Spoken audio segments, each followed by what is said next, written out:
Señores docentes, trabajadores administrativos y estudiantes de nuestra querida universidad, muy buenos días. Damos la bienvenida a la magíster Ruth Nelly Osco Abarca, responsable de Vigilancia Epidemiológica de la Gerencia de Salud del Cusco, para tratar un tema muy importante como es el COVID-19. No necesito explicarles la importancia del tema porque todos nosotros a diario estamos viendo cómo esta terrible enfermedad afecta a nuestro día a día. La Unidad de Talento Humano presenta a ustedes el taller de sensibilización, mitos y realidades del COVID-19, que esperamos que todas vuestras dudas sean absueltas por nuestra expositora, a quien dejo en el uso de la palabra. Muchas gracias a todos ustedes por vuestra participación. Adelante, doctora. Buenos días con todos y con todas. Por favor, si pueden confirmarme si se escucha con claridad.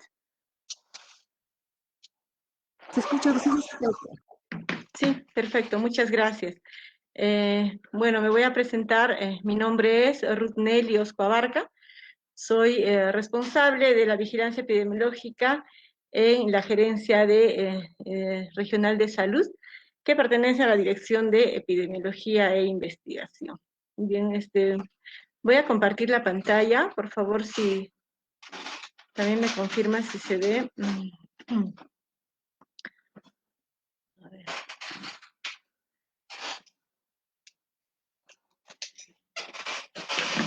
Creo que no está.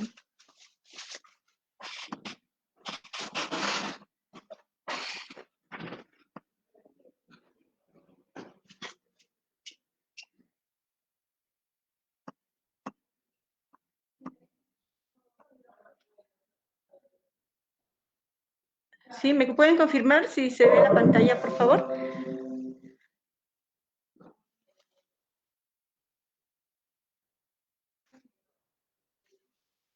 ¿Alguien me puede confirmar si se ve la presentación? Sí, doctora, sí. Ah, ya, perfecto, muchas gracias. Bien, como les vuelvo a mencionar, soy Ruth Nelly Osco Abarca, trabajo en la Dirección de Epidemiología e Investigación de la Dirección Ejecutiva de Inteligencia Sanitaria de la Gerencia Cusco. Agradezco la invitación a esta reunión, que es una charla informativa sobre la prevención, sobre todo del coronavirus, y tal vez algunos mitos y realidades al respecto, que definitivamente siempre es bueno mejorar el conocimiento y para aclarar algunas dudas que puedan estar habiendo alrededor de esto, ya que es un tema muy coyuntural y bastante manejado por diferentes sectores, ¿no? Hay protocolos de diferentes áreas y a veces queremos un protocolo estándar y no siempre es así. Partimos por definir qué es el coronavirus. Ustedes ya saben que es una enfermedad causada por el virus del tipo SARS-CoV-2, que se transmite por gotas respiratorias y fomites durante el contacto cercano sin protección entre personas infectadas y susceptibles. Tiene un periodo de incubación desde el inicio de síntomas, unos días, 5 a 6 días antes de haber sido infectado. La persona comienza a presentar síntomas, pero este periodo de incubación tiene un pico de 5 a 6 días, pero puede ser en un rango de 1 a 14 días. Es por eso de que siempre nos extendemos en la investigación epidemiológica y no solo ponemos el parámetro promedio, ¿no? Sino siempre tenemos un rango. En este caso, el rango del periodo de incubación es de 1 a 14 días. Yo puedo tener el contacto con una persona contagiada el día de hoy, de 5 a 6 días es el promedio en que voy a comenzar a tener el primer síntoma, pero puedo tener ese periodo de incubación hasta los 14 días. Y el periodo de transmisibilidad se inicia 2 días antes del inicio de síntomas, hasta 7 días después del inicio de síntomas, en promedio, pero también el contagio puede realizarse hasta los 14 días, y eso es muy importante, ¿no? Porque a veces no somos tan estrictos en el cumplimiento de los aislamientos, y eso hace de que el corte de cadenas de transmisión no sean los más adecuados. ¿Cuál es el curso evolutivo del COVID? Y como aquí les he mencionado, el periodo de incubación desde el día 6 antes del inicio de síntomas, que más o menos es un promedio, ¿no? Desde 2 días antes del día 1 yo puedo comenzar a transmitir la enfermedad. El día 1 es el inicio de síntomas. Puedo ser también un paciente asintomático y no tener síntomas, ¿no? Eso también se está dando en bastante población, está habiendo estudios y tenemos bastante población que tiene síntomas muy leves o son totalmente asintomáticos, ¿no? Estos síntomas leves van a cursar entre el día 3, más o menos, y si el curso es evolutivo para mal, va a seguramente desencadenar en un pico del día 10 en una neumonía. Si es que no se cura, puede progresar al día 14 a un estado más crítico que requeriría tal vez de cuidados intensivos, ¿no? Igual en este caso puede este paciente terminar curado, restablecerse, o lo otro, ¿no? Lo fatal que es que podría fallecer.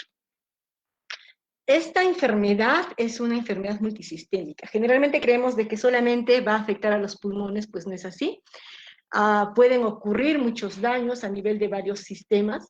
Por ejemplo, puede llegar al cerebro inflamando la masa encefálica por una respuesta inmunitaria descontrolada, ¿no? Por la fiebre también puede tener daños a nivel del cerebro.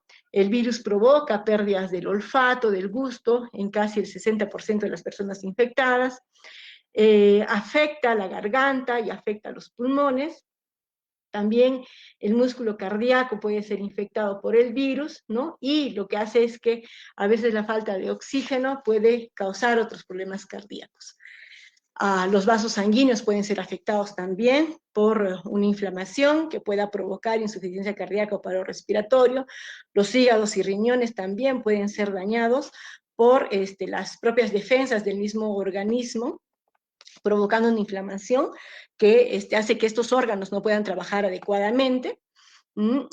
También puede infectar los pulmones, eso ya lo sabemos, e inflama provocando, y eso hace que estos pulmones dejen de funcionar. Entonces es una enfermedad multisistémica, no solamente afecta a los pulmones, y tiene una clasificación clínica, ¿no? Podemos clasificarlos en leves y moderados, que son las personas que van a tener síntomas leves o van a desarrollar una neumonía leve. Esto se da en el 80% de los pacientes.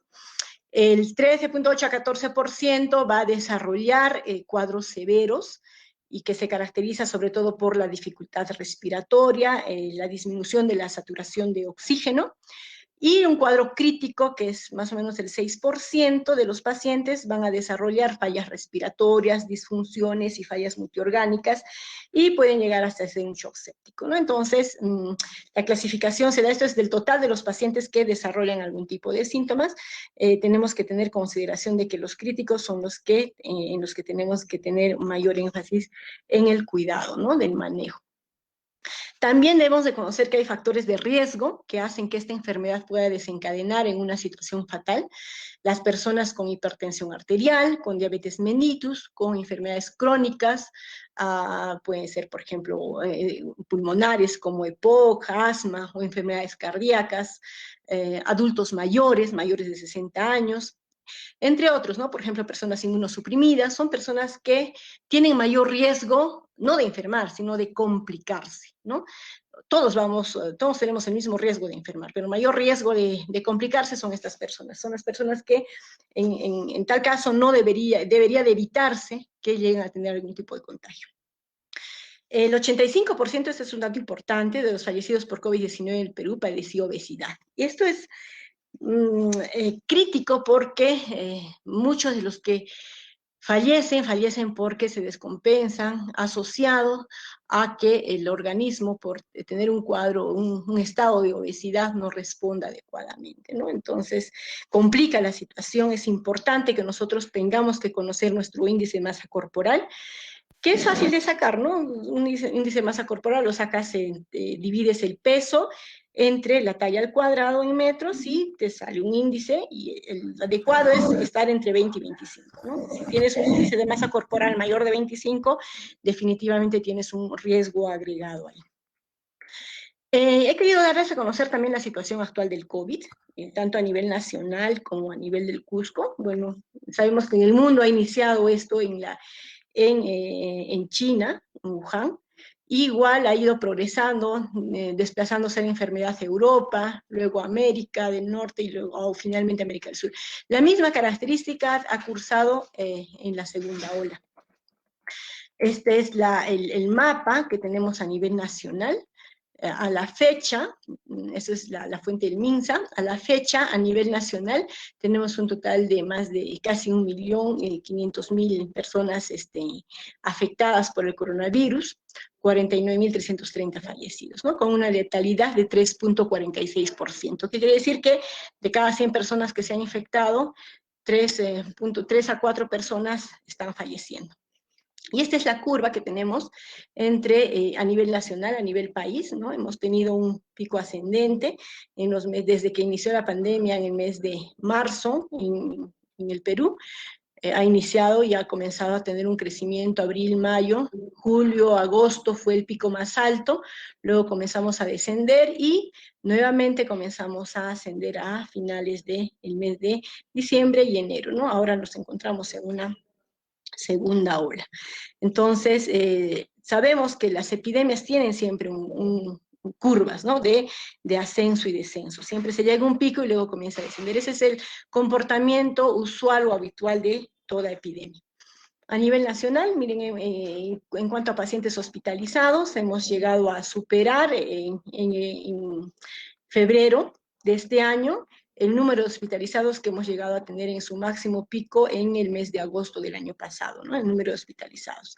Obviamente la capacidad de tener pacientes hospitalizados ha mejorado respecto a lo que se tenía el año pasado. En el Cusco, ¿cuál es la situación? El año 2020 hemos cerrado con 77.843 casos, y la mayoría de estos casos han sido detectados por pruebas rápidas, el 92%, solo el 8% fueron detectados por pruebas moleculares. Hemos tenido una tasa de positividad de 15%, es decir, de cada 100 muestras, 15 salían positivas. Para el año 2021, a la fecha, tenemos un total de 21.979 casos, y hemos tenido un incremento por día promedio de 382 casos, ¿no? Diarios. La tasa de positividad es mayor que el año pasado. De cada 100 pruebas, 17.3 están saliendo positivas. Y bueno, las pruebas que estamos utilizando el presente año son antigénicas, moleculares y rápidas. Rápidas, un 47%, ya ha disminuido felizmente respecto a lo que se tenía el año anterior. Ya vamos a ver por qué. Es importante este dato. Ahora hacemos más diagnósticos por pruebas antigénicas, que es el 33% de todas, y las moleculares el 20%. Esta es la tendencia de casos por COVID en la región Cusco. Miren, hemos tenido también acá un primer pico, recuerdan, en el mes de abril, en un primer ascenso, y bueno, las disposiciones fueron aquí en Cusco de un control estricto, sobre todo de las personas posibles contagiantes, ¿no? En este caso eran los turistas que estaban hospedados en diferentes hospederos aquí en Cusco, y que eran, muchos de ellos eran casos positivos de COVID, ¿no? Considerado esto como un primer martillazo. Luego, en el mes de junio comenzamos a tener un nuevo ascenso. El mayor pico en Cusco también ha sido en el mes de agosto. Ahí se desabastecieron nuestro sistema de salud, las camas estaban totalmente ocupadas. Comenzamos a tener un descenso y al mes de octubre, picos pequeños, y luego nuevamente, ahora desde el mes de enero, febrero, hemos comenzado a tener un incremento de casos, ¿no? Respecto a la proporción de sintomáticos en Cusco, vamos a ver que de todos los casos que tenemos, solo el 33% tiene síntomas y el 67% es asintomático. Este es hasta la semana epidemiológica 8, que es hace 2 semanas atrás, del mes de febrero. Pero la tendencia ha sido similar, ¿no? Tenemos un promedio de personas que hacen síntomas de 33%. Este es un pico, una curva epidémica, donde se muestra más o menos cómo ha sido el comportamiento de acuerdo a algunas disposiciones nacionales que ha habido y también regionales, ¿no?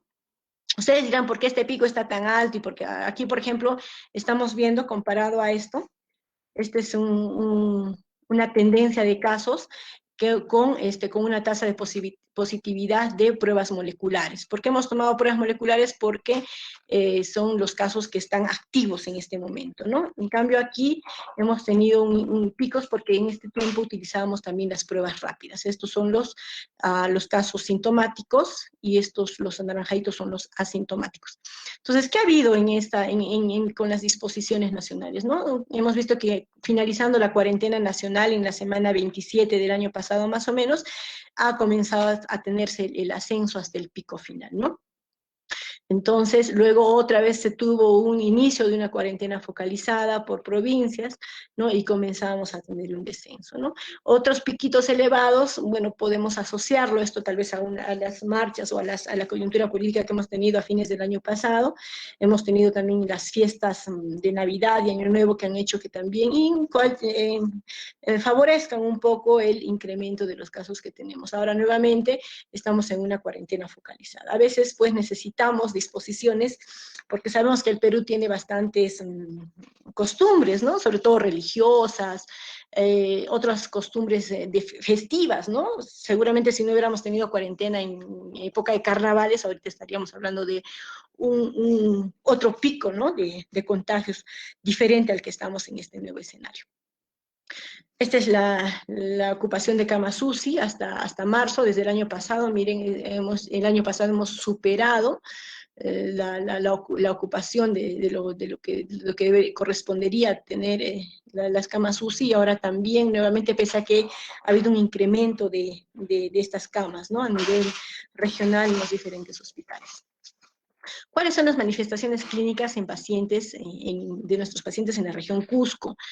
Generalmente, la mayoría de casos ha presentado cefalea, dolor muscular, dolor de pecho, y miren, dolor de garganta está en el cuarto lugar. Normalmente el dolor de garganta es el primero, ¿no? Pero lo que ha manifestado en la población de Cusco es la cefalea, el dolor muscular y el dolor de pecho como manifestaciones clínicas. Y los pacientes que han tenido COVID en la región también han tenido comorbilidades, y eso también, como les vuelvo a repetir, constituye un factor de riesgo para que estos puedan complicarse. Miren, de todos los casos COVID, el 36% tiene una hipertensión arterial o una enfermedad cardiovascular. El 25% obesidad y el 20% diabetes. Entonces, justo las tres enfermedades crónicas que debemos de tener cuidado y que evitar que estas personas puedan llegar a contagiarse. ¿Cuál es cómo son los casos de COVID por sexo y etapa de vida? Esto también es importante, porque ahí podemos determinar no solo los riesgos, sino también establecer algunas actividades preventivas, ¿no? Miren, la etapa de vida niño, que cursa hasta los 11 años, ha sido el menos afectado, por lo menos el menos identificado, ¿no? Puede que haya niños que, como generalmente, y adolescentes, que generalmente pueden ser asintomáticos, no hayan llegado a tener un diagnóstico certero. Esto es de acuerdo al sistema que tenemos con una prueba que ha determinado que están infectados. La población joven también ha sido afectada, pero más es la población adulta, obviamente porque es la población económicamente activa, que es la población que se mueve más, y acá lo que llama la atención es que hemos tenido más casos en varones que en mujeres, ¿no? Tanto en todos los grupos etarios, tanto en adultos mayores, en adultos y en jóvenes, la casuística es mucho mayor en los varones que en las mujeres. Respecto a las defunciones y letalidad, este es un cuadrito que se ha elaborado y hemos podido ver que a nivel de Cusco, por todas las causas, ha habido un exceso de fallecidos, ¿no? Sobre todo, justo, coincidentemente, a partir de la semana 26 del año 2020, ¿no? Y que no ha parado hasta ahora, ¿no? Seguimos por encima de lo que normalmente teníamos históricamente los fallecidos a nivel de la región. Entonces, este pico llegó a un exceso de 244 fallecidos, por ejemplo, el año pasado respecto a al promedio que se tenía entre el año 2017 y 2019, ¿no? Continuamos, ¿no? Y ahora en febrero hemos tenido un exceso también de 120 defunciones, ¿no? Comparado al promedio que se tenía entre el año 2017 y 2019.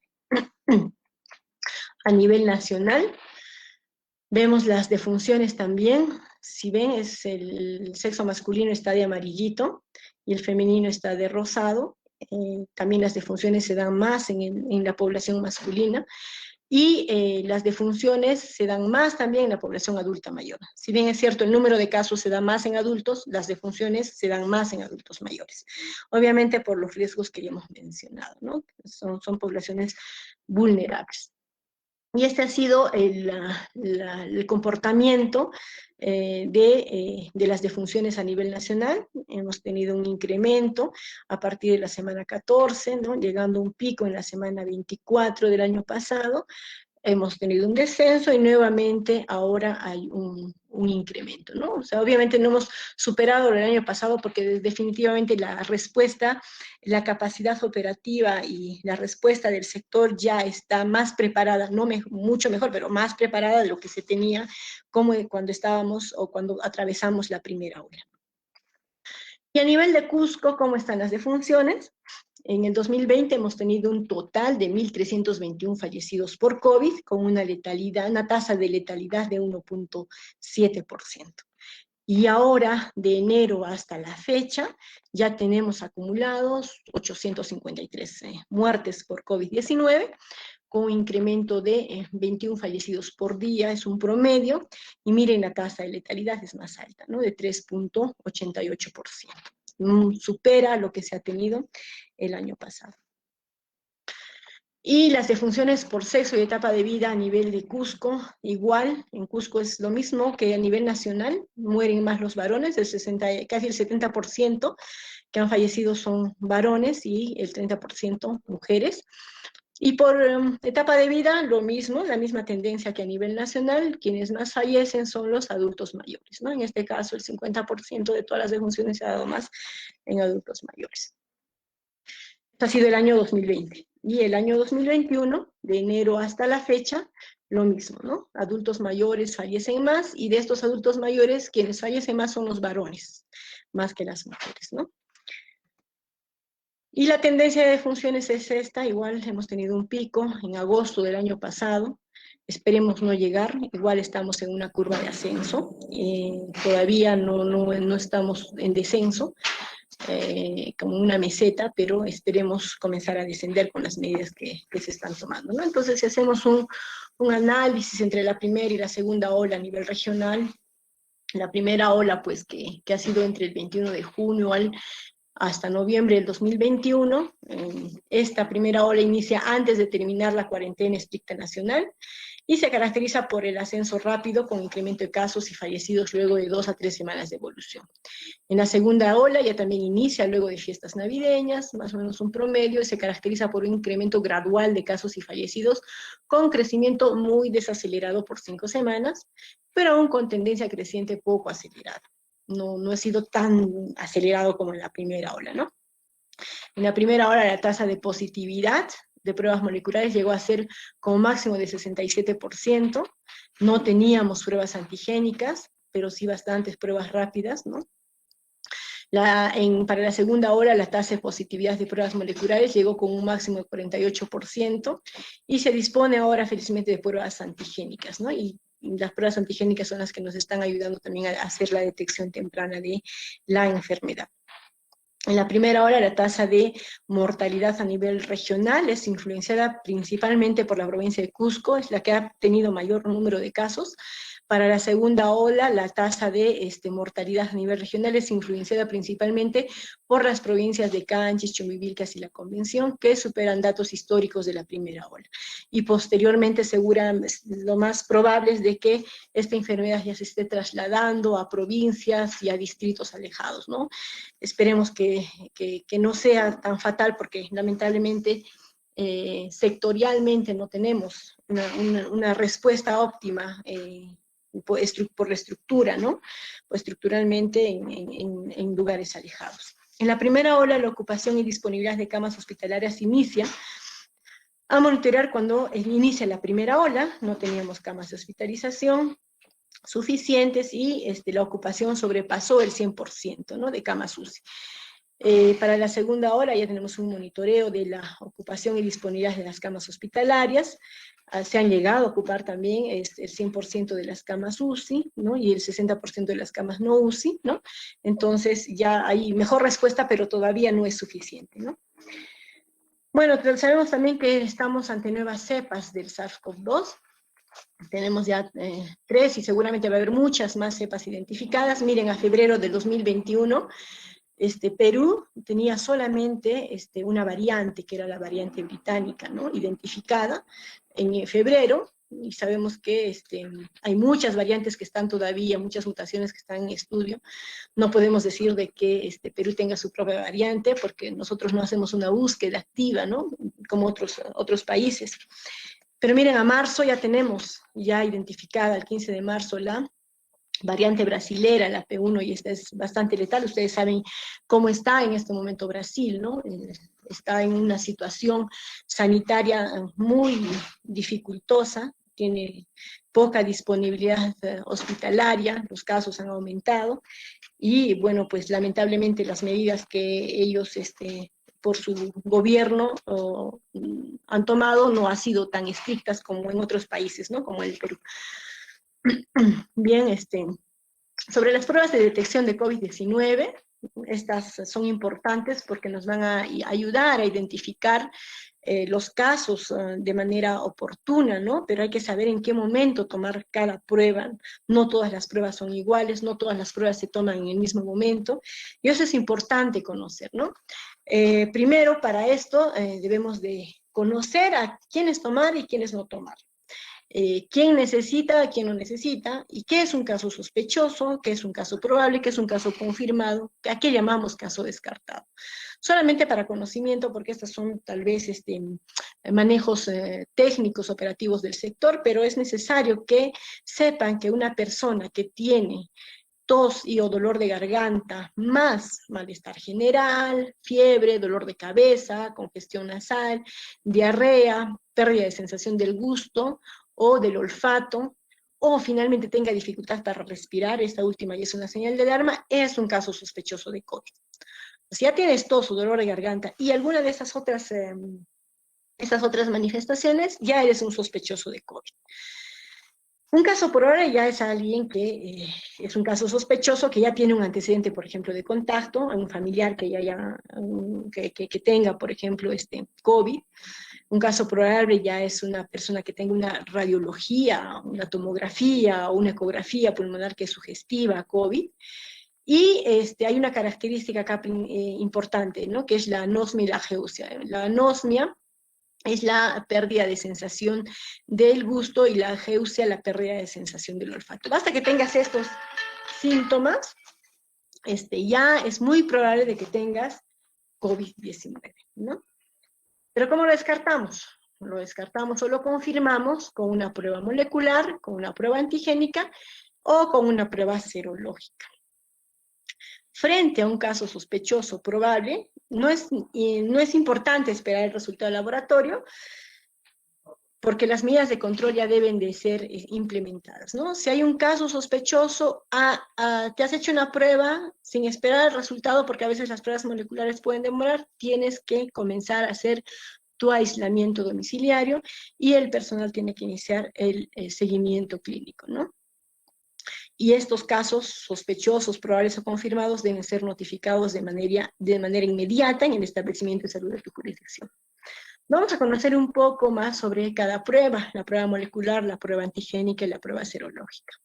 La prueba molecular es una prueba que detecta el material genético del virus, el RNA, es decir, detecta el mismo virus a través de una prueba, el PCR, ¿no? Se obtiene de muestras de la mucosa nasal o de la saliva y va a detectar de mínimas cargas virales, ¿no? Son 98% efectivas, sobre todo en pacientes que se encuentran en los primeros 7 días de la infección, que es cuando hay mayor carga viral en toda la nariz y garganta.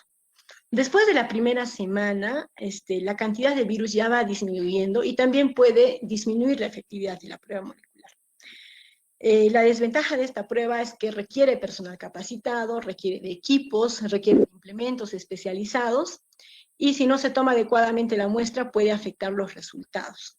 Y el tiempo de espera para que tengas tu resultado es un promedio de un día. Antes era de 3, 4, 5 días porque no teníamos personal ni equipos suficientes. Ahora ya se tiene el personal suficiente preparado y el resultado está saliendo en 24 horas, ¿no? La prueba molecular es la prueba gold estándar para el diagnóstico de COVID-19 porque detecta el mismo virus. La prueba antigénica también es una prueba diagnóstica. La prueba antigénica detecta las proteínas que están en la parte externa del virus, ¿no? Y estos antígenos comienzan a identificarse cuando la persona comienza a tener síntomas. Entonces, es muy efectiva en las personas con síntomas, 90% de efectividad. La muestra se obtiene por hisopado nasofaríngeo también. Y es necesario, es importante, mejor dicho, que se aplique entre los primeros 7 hasta 10 días de la enfermedad, ¿no? En asintomáticos su efectividad baja al 65%, ¿no? Pero si tú puedes encontrar una persona que sospechas que tienes COVID, te sale una prueba antigénica negativa, se puede repetir a las 72 horas la prueba negativa o tal vez recomendar una prueba molecular, ¿no? Hasta descartar, porque no podemos descartar otra. Tú puedes tener un resultado negativo, pero tienes síntomas, entonces pasan 72 horas, te vuelves a tomar la prueba, o antigénica o molecular. El resultado de esta prueba es en 30 minutos y solo requiere personal entrenado para obtener la muestra. Y tenemos las pruebas serológicas. Las pruebas serológicas detectan anticuerpos y los anticuerpos aparecen cuando el organismo trata de defenderse de la infección. Se toman con una muestra, a través de la muestra de sangre y se aplican de preferencia entre los, acá hay un error, entre posterior a los 7 días de la enfermedad, después de los primeros 7 a 10 días de la enfermedad. ¿Sí? No tomar pruebas en sintomáticos, porque generalmente los síntomas es en los primeros días de la enfermedad. ¿Por qué? Porque te pueden salir falsos negativos, y eso ha ocurrido bastante, ¿no? Han estado, sobre todo las clínicas, los laboratorios privados, han estado tomando pruebas rápidas a personas con síntomas o que estaban en los inicios de la enfermedad o que apenas tenían contacto con alguien, les daba negativo, y la persona se confía, es un falso negativo y a los 7, 8, 10 días está haciendo la enfermedad y ya tal vez con un cuadro complicado. Entonces, por eso es que las pruebas serológicas deben de tomarse después de los 7 días de la enfermedad. Es barata, los resultados salen en 15 minutos. Es más útil para estudios epidemiológicos, no es recomendable para el diagnóstico de casos porque hace que la intervención ya sea tardía del manejo de los casos COVID, ¿no? Tiene un 50% de efectividad, su sensibilidad es baja, pero su especificidad es alta. Y no se recomienda realizar pruebas serológicas a personas que hayan presentado previamente un resultado reactivo positivo. ¿Por qué? Porque te va a seguir saliendo positivo. Entonces, no sabemos por cuánto tiempo tenemos todavía los anticuerpos en el organismo, así que muchas veces quieren saber si tienen COVID, quieren saber si ya se han recuperado y se toman una prueba rápida. No. Que tengas un IgG significa que has tenido la enfermedad, pero no estás en estado activo, así que, y tampoco sabemos por cuánto tiempo. Un promedio que se espera que se tenga un anticuerpos en el organismo es de hasta 6 meses, ¿no? Entonces, después de 6 meses, hay estudios que, más o menos un promedio de ese tiempo, ven que ha desaparecido los anticuerpos. ¿Cómo se interpreta? Bueno, si tienes un resultado IgM positivo, ¿no? Posiblemente tienes entre 7 a 14 días de enfermedad y por lo tanto cumplirías también un aislamiento por 14 días. Si tienes un resultado mixto, que es IgM más IgG, posiblemente estés cursando ya a partir de entre el 14º día de la enfermedad, pero también te aíslas. Y si tienes un IgG positivo, IgM negativo, ya es una infección pasada mayor a 21 días. Entonces, les vuelvo a mostrar este cuadrito que les mostré anteriormente y qué pruebas se utilizaron en la región Cusco el 2020. Miren, solo el 8% de los casos han sido diagnosticados a través de pruebas moleculares. Es muy poco y la mayoría, el 92%, fueron por pruebas rápidas.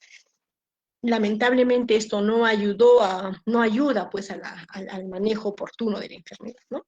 Ya para este año, de todos los casos, el 47% han sido diagnosticados por pruebas rápidas, el 20% por pruebas moleculares y el 33% por pruebas antigénicas. Las pruebas antigénicas es en este momento las más utilizadas y tal vez hasta las más efectivas, ¿no?, para poder realizar el diagnóstico de COVID.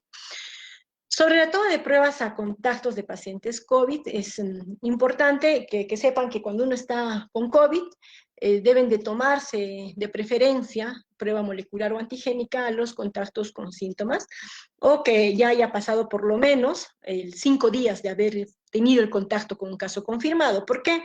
Porque sabemos de que, como les he mencionado, hay un periodo de incubación, ¿no? O sea, yo puedo tener un compañero de trabajo y le diagnosticaron COVID, hoy día está con síntomas, le diagnosticaron COVID, y yo no me voy a hacer la prueba hoy día mismo o mañana, ¿no? Esperaré 5 días, obviamente voy a tomar mis precauciones de distanciamiento. En 5 días ya puedo haber incubado la enfermedad, ¿no? O apenas tenga síntomas. Si a los 2 días tengo síntomas, ya me tomo la prueba. Entonces, eso es importante conocer, porque a veces es inmediatamente todos no se van a enfermar. Hay una persona que se enferma y una persona que va a comenzar a transmitir la enfermedad al resto de las personas que la rodean, ¿no?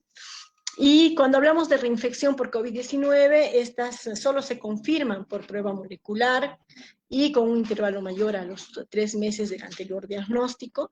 Y bueno, se hacen estudios de secuenciamiento, ¿no? Actualmente tenemos personas que han tenido, por ejemplo, en agosto del año pasado, han tenido COVID y ahora en febrero están teniendo nuevamente la enfermedad. Entonces son personas que posiblemente estén cursando cuadros de reinfección. Y bueno, también hemos realizado estudios de seroprevalencia, ¿no?, a nivel nacional y a nivel regional.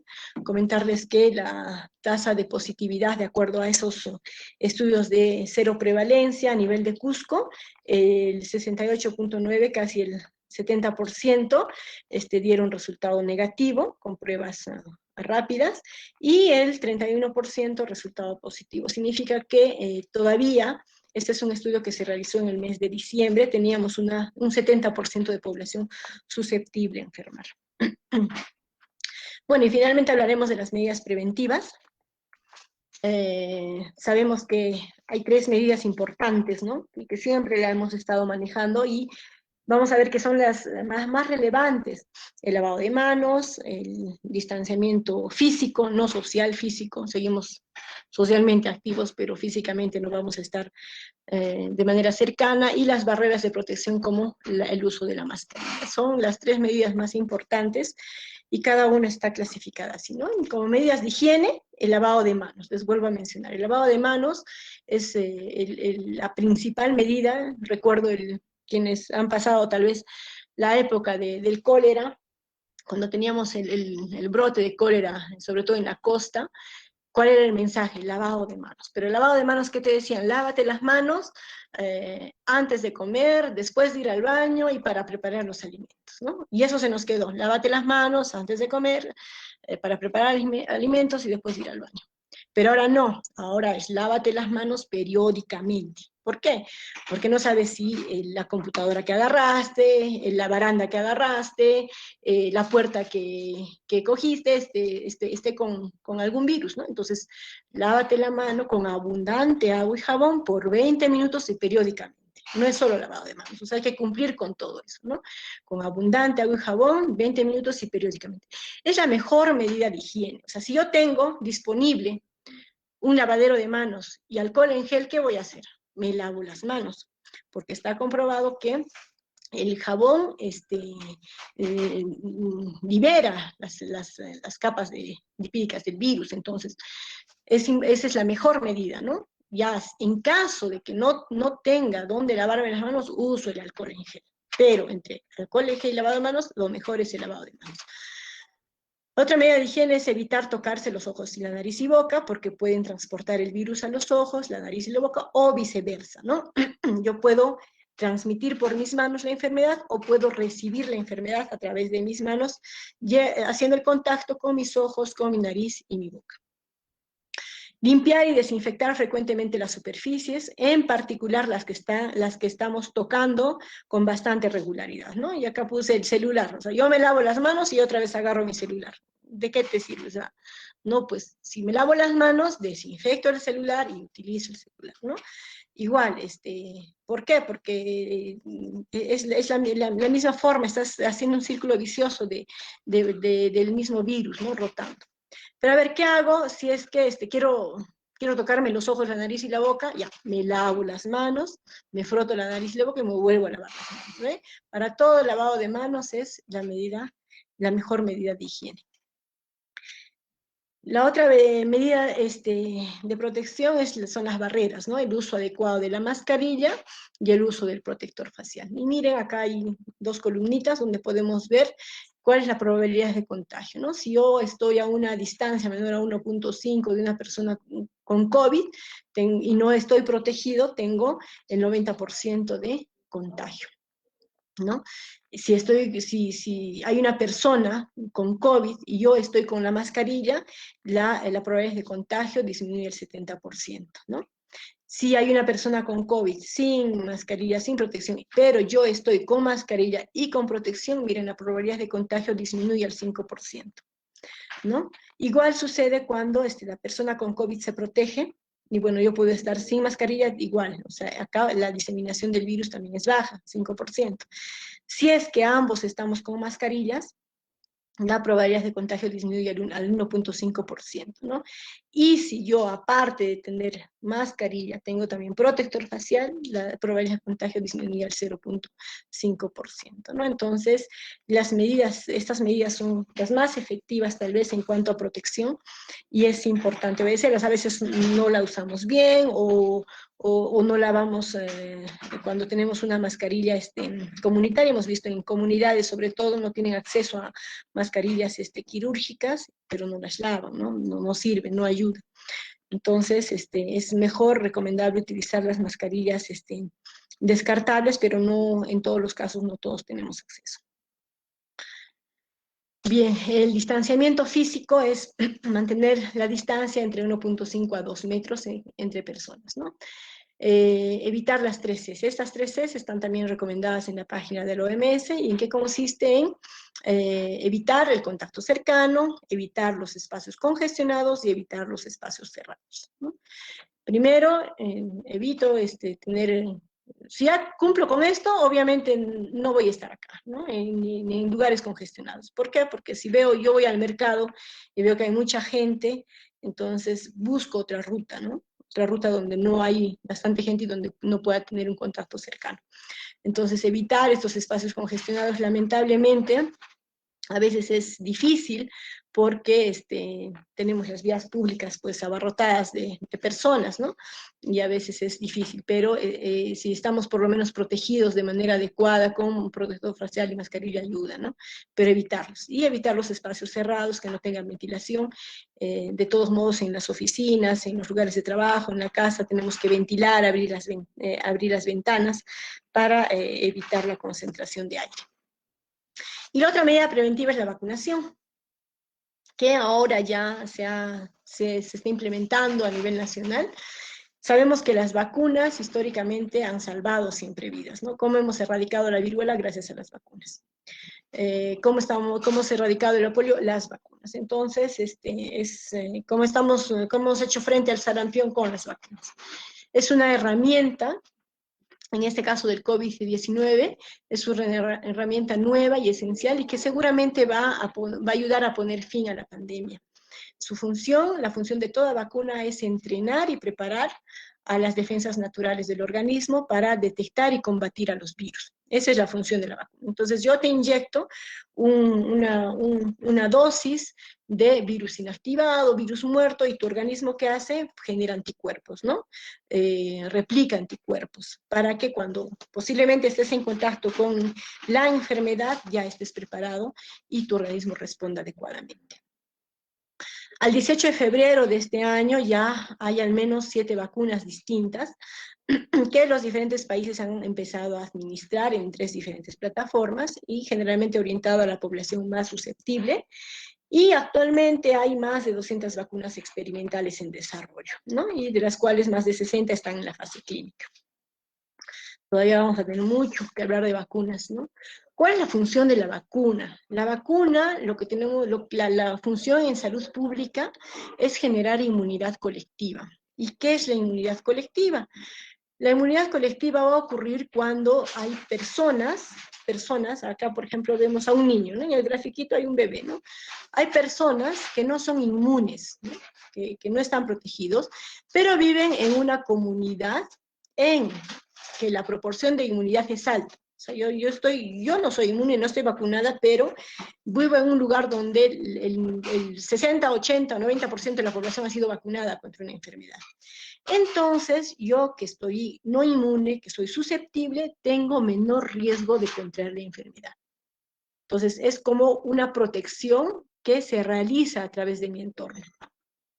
Cuando te vacunas no solo te proteges a ti, también ayudas a los que no están vacunados o que no pueden hacerlo. Entonces, en salud pública, el objetivo de los programas de vacunación es generar esta inmunidad colectiva, ¿no? A nivel nacional tenemos 3 fases para la vacunación contra COVID. La primera fase es que está orientada a proteger al personal de salud, al personal de riesgo que es de las Fuerzas Armadas, al personal de la Cruz Roja, bomberos, estudiantes de la salud también estaban programados para esta primera fase. Los miembros de mesas electorales también estaban programados, bueno, todavía no se les ha vacunado. Y los adultos mayores de 60 años que ya se ha iniciado la vacunación a ellos, ¿no? La segunda fase está para personas con comorbilidad, personas que tienen enfermedades agregadas como hipertensión, obesidad, sobrepeso, cáncer. Esas personas van a entrar a la segunda fase. Las poblaciones vulnerables, que son las comunidades nativas o indígenas, ¿no? Y las personas que están en lugares encerrados, ¿no? Privados de su libertad, que es en los centros penitenciarios. Y la tercera fase ya es para el resto, ¿no? Para la población de 18 a 59 años que no estuvo en la primera y segunda fase. Es importante saber que la vacunación va a tener que llegar a coberturas altas para generar esa inmunidad colectiva que les estaba mencionando. Y va a depender también de la eficacia de la vacuna. O sea, para que tengamos que una vacuna sea efectiva en el tiempo, tenemos que hacer una buena cobertura de vacunación y esto asociado a la eficacia de la vacuna. Por ejemplo, tenemos la vacuna Sinopharm, que su eficacia es de 79%. Para generar inmunidad colectiva, tenemos que por lo menos superar el 85% de personas vacunadas, ¿no? Con esta vacuna. Tenemos la vacuna de Pfizer, que su eficacia es del 95%. Entonces, con un 70% de cobertura de vacunación ya estaríamos también generando inmunidad colectiva.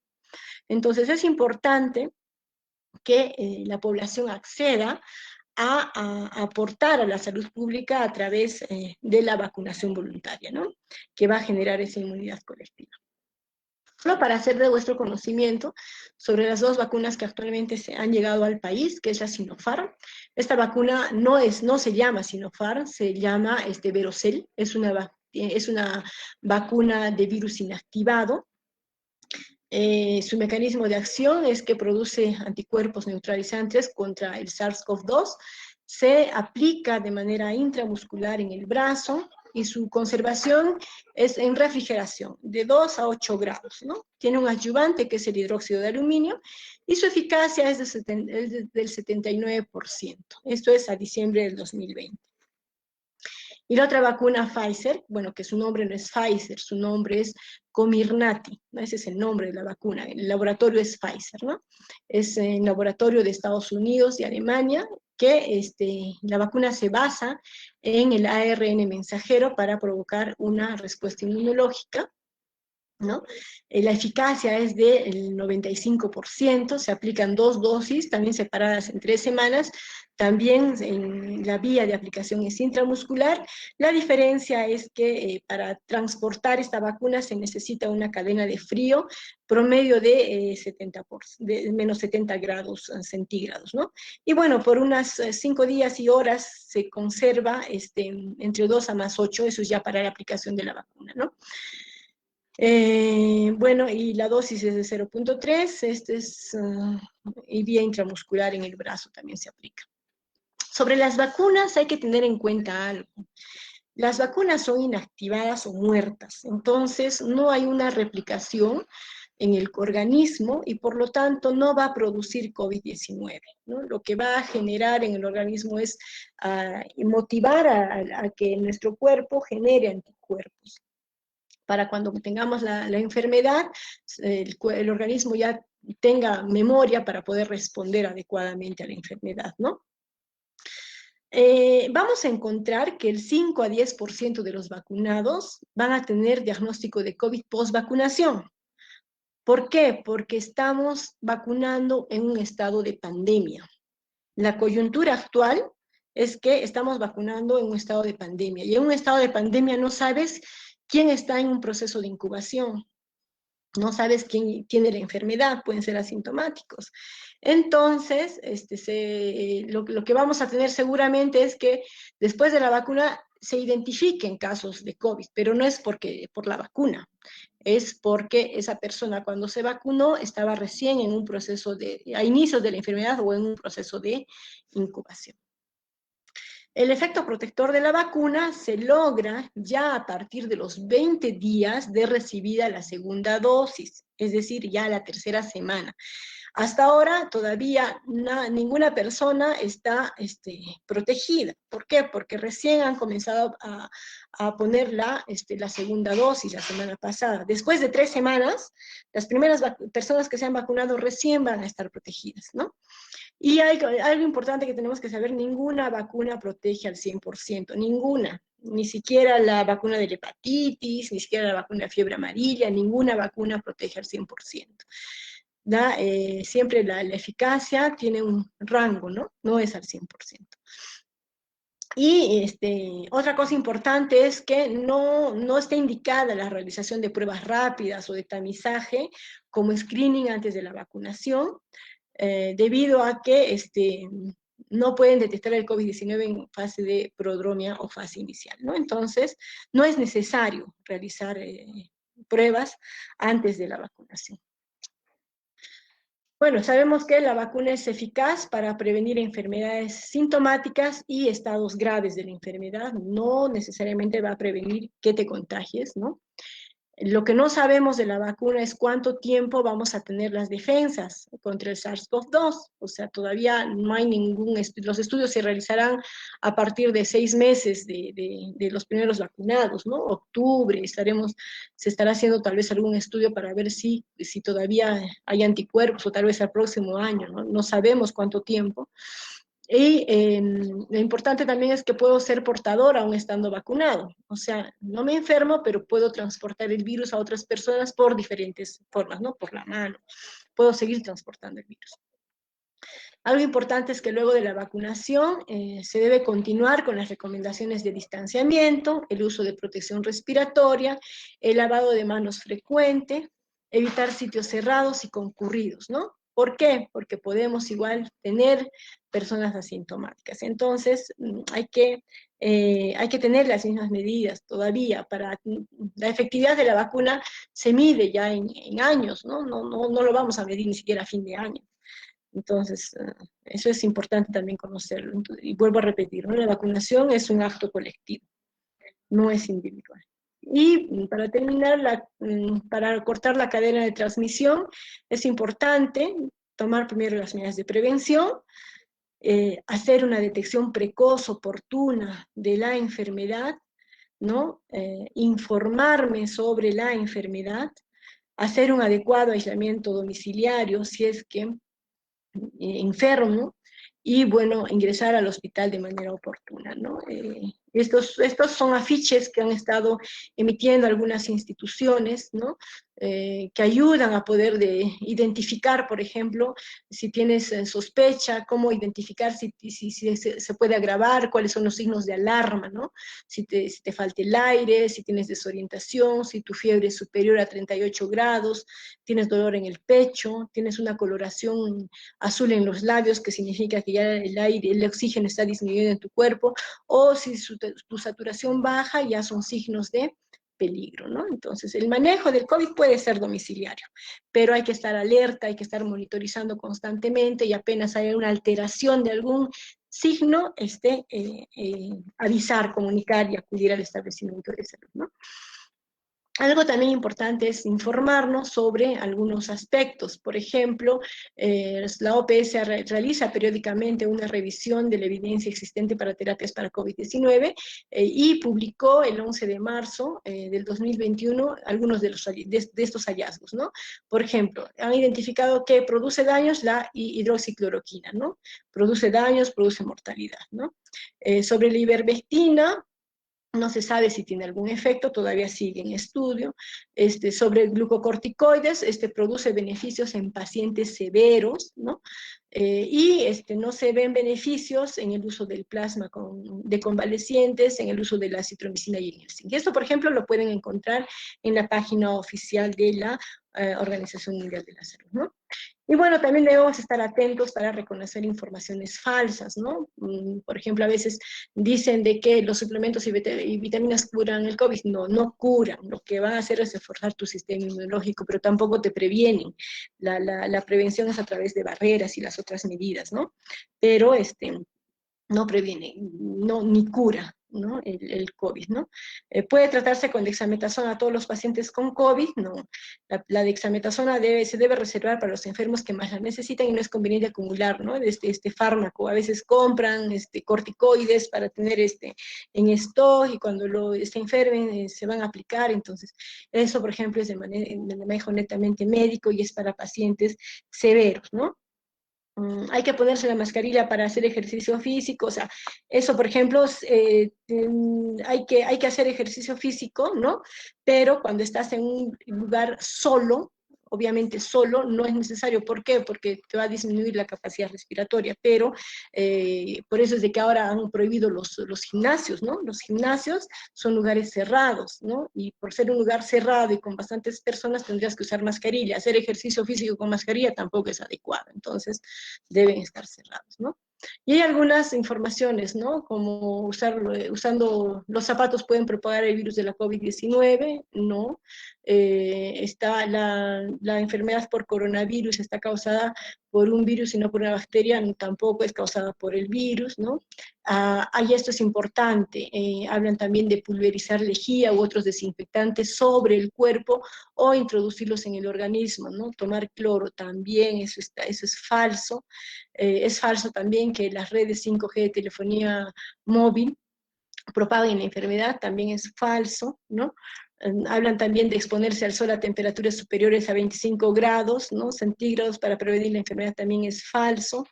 Si se puede recuperarse de la enfermedad por COVID-19, si se puede recuperar y contraer el nuevo, eso es cierto, ¿no? O sea, tú puedes enfermarte y volver a enfermarte después de meses, ¿no? Puedes volver a reinfectar, no es que los anticuerpos no te van a durar todo el tiempo, ¿no? Y finalmente, este es el teléfono, que sí, compártanlo, está a vuestra disposición, es el teléfono del SAMUE, de la Jereza Cusco, está a las 24 horas del día, con personal entrenado, ante personas que sospechen tener COVID, o para personas que estén con COVID en manejo domiciliario y que estén con algún signo de alarma, ¿no? Bien, eso es todo, muchísimas gracias. Yo con esto concluyo la presentación. No sé si hay alguna pregunta o ya hemos concluido. Muchas gracias.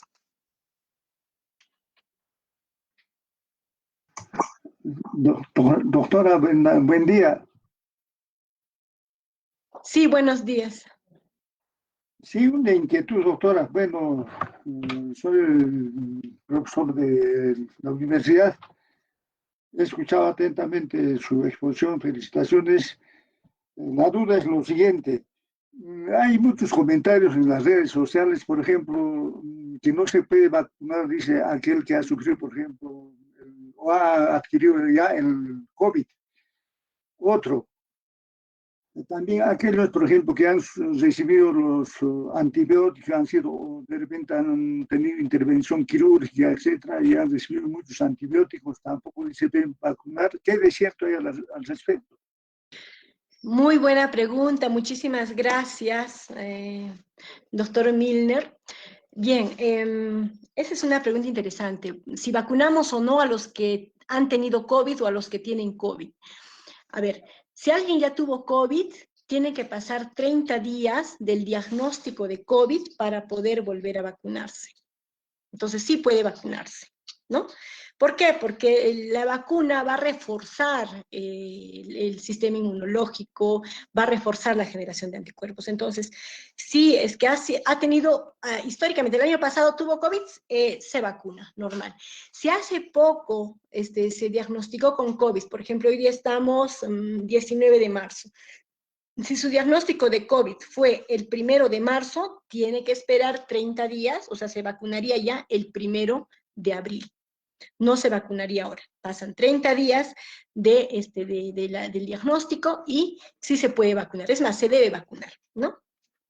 Y la otra pregunta es si vacunamos a las personas que recibieron algún antibiótico.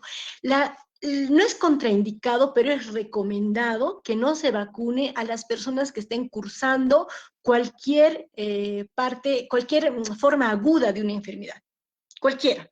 Así sea una gripe, así sea una fiebre tifoidea, sea no sé, una infección intestinal, una infección urinaria. Si estoy en un cuadro agudo de enfermedad, es decir, tengo fiebre, tengo dolor, tengo malestar, no me vacuno.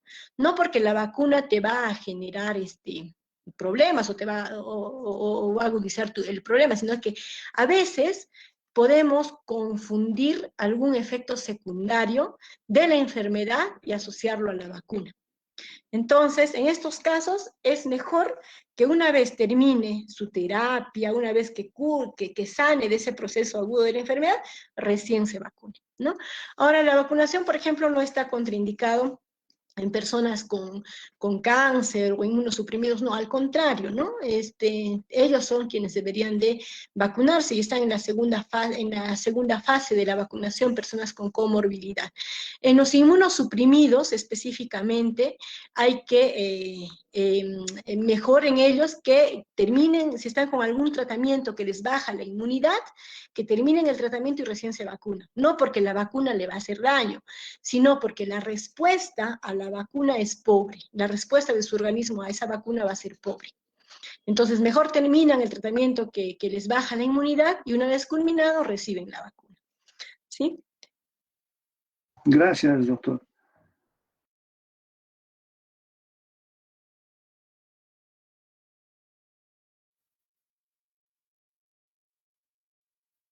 Agradecemos la participación de la magíster Rusneri Osco Barca por su excelente exposición, muy clara y explicativa. No sé si alguien más quiere hacer alguna consulta, tiene alguna duda para concluir con este taller. Muchas gracias.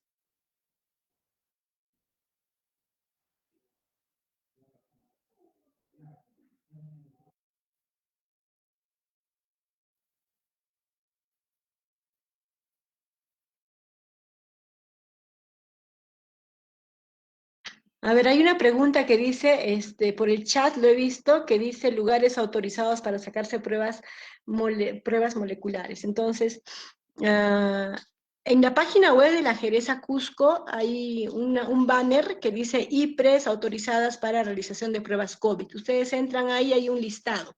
Hay que tener mucho cuidado porque esas IPRES son las que tienen un sistema autorizado en el SIS-COVID y en el sistema de NotiWeb, de notificación de epidemiología, para poder realizar pruebas rápidas, pruebas antigénicas también, ¿no? Y en ese listado te dice qué tipo de pruebas pueden realizarse, ¿sí?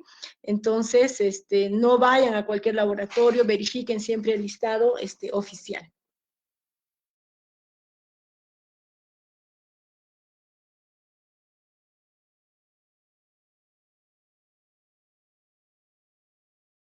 Doctora, perdone, veo en el chat que están haciendo la pregunta de que si en los zapatos se transmite el virus.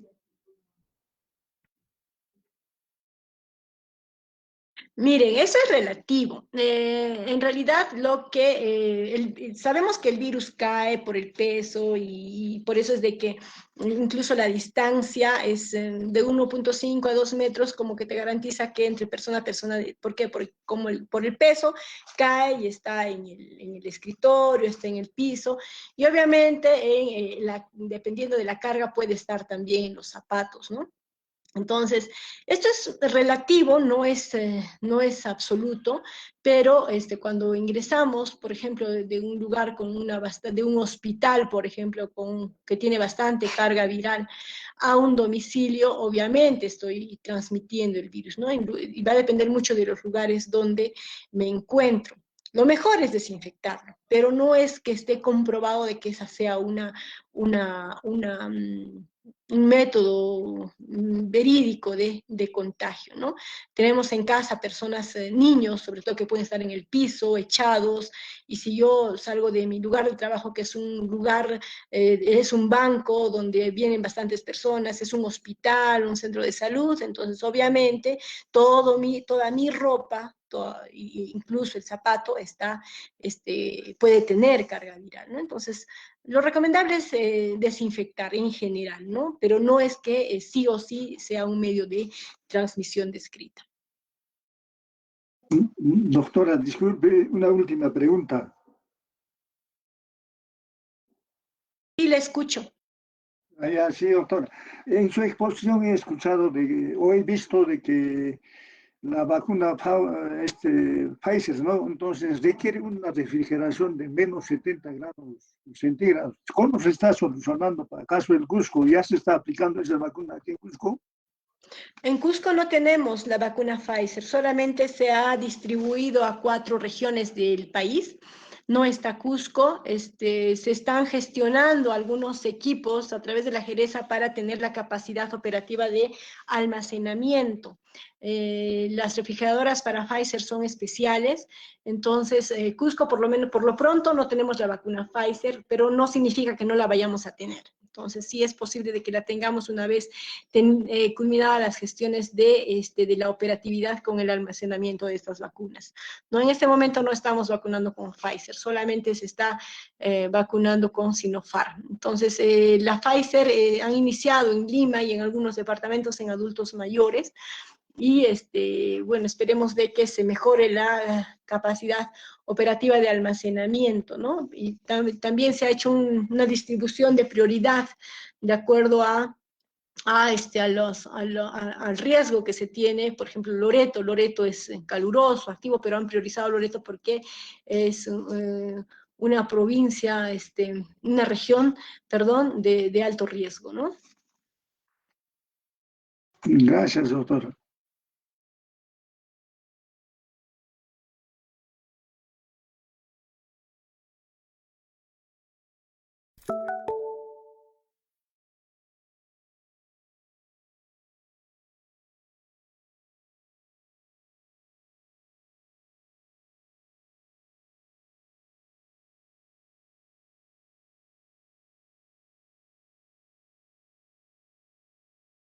No veo el chat, no sé si hay alguna pregunta. Acá está, ya lo vi. A ver. A ver, dice, respecto a la efectividad de las vacunas de Sinopharm, en el programa televisivo de Beto Ortiz entrevistaron a un médico de la San Marcos, quien indicó que la vacuna tenía efectividad. Bueno, decía en realidad que era hasta el 30% la efectividad.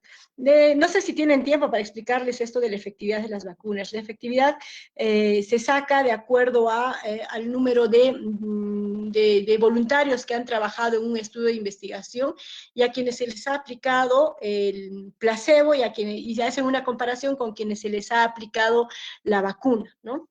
Entonces, se saca entre ambos el riesgo relativo de cuántos han enfermado con vacuna y cuántos han enfermado sin vacuna. Entonces, de acuerdo a ese riesgo relativo, se tiene recién la eficacia de la vacunación. En este caso, la vacuna Sinopharm tiene un 79% de eficacia, pero eso no significa que de 100 vacunados, 79 están protegidos. No, eso no significa. La eficacia significa que tengo 79% menos probabilidad de enfermar si yo estoy con la vacuna Sinopharm. Eso significa, ¿no? En la Pfizer la eficacia es del 95%. Entonces, eso es diferente. Y bueno, ya se ha desmentido también la entrevista, la publicación que hizo Beto Ortiz. El médico dijo que no habló de eficacia, habló de efectividad. Bueno, esas son cosas coyunturales que siempre vamos a tener, ¿no? No deben dar mascarillas descartables, las de tela no es suficiente. Nos deben dar, ya. Sí, exacto, acá dice, nos deben dar mascarillas descartables, las de tela no es suficiente para cuidarnos y debemos utilizar las 2 mascarillas. Es importante el uso de la mascarilla descartable porque, obviamente, como su nombre dice, la vas a descartar, pero si la usas con una mascarilla de otra descartable y otra de tela, obviamente la protección es más efectiva, ¿no? Pero no sé a qué se refiere con que les deban dar, debe referirse a la institución. El alcohol es bueno para la desinfección de ropas. Bueno, lo que debe hacerse con la ropa es lavarla, ¿no? Una vez que estás en contacto en un lugar de riesgo, te quitas y la lavas. O el tiempo también de estadía del virus son horas, entonces tal vez puedes desinfectarla, pero dejar horas. No es que la desinfectas y la sigues utilizando si has estado en un lugar con alto riesgo, como los mercados o lugares cerrados, ¿no? Bueno, en la comida se puede transmitir la COVID, sí, claro que sí, si es que compartes la comida, ¿no? O si es que alguien que ha preparado la comida ha contaminado tu recipiente, ha contaminado algún alimento, sí puedes contagiarte con el virus. A ver, no leo todos. A ver, ¿es un factor condicionante para ser vulnerable al contagio del grupo sanguíneo? No, no es un factor condicionante. El lavado de manos es de 20 segundos. Ya, es de 20 segundos. No sé si lo he dicho 20 minutos, me habré confundido porque es de 20 segundos. El lavado de manos es de 20 segundos, mínimo. Las personas que no se encuentran aseguradas, ¿en qué lugares se aplicará la vacuna? Bueno, la programación de vacunación para población externa como adultos mayores va a ser a través de las páginas, ¿no? Hay una página de salud que sé que el 26 de marzo van a inscribirse. Bueno, desde el 6 de marzo, perdón, se están inscribiendo por grupo de edad, pero para los no cis y los asegurados recién va a haber una manera de programación cuando tengamos asegurado la llegada de las vacunas. A ver, eso lo vamos a publicar a través de los medios y la página web. ¿Es necesario primero sacarse la prueba y luego vacunarse? Ya hemos dicho que no es necesario.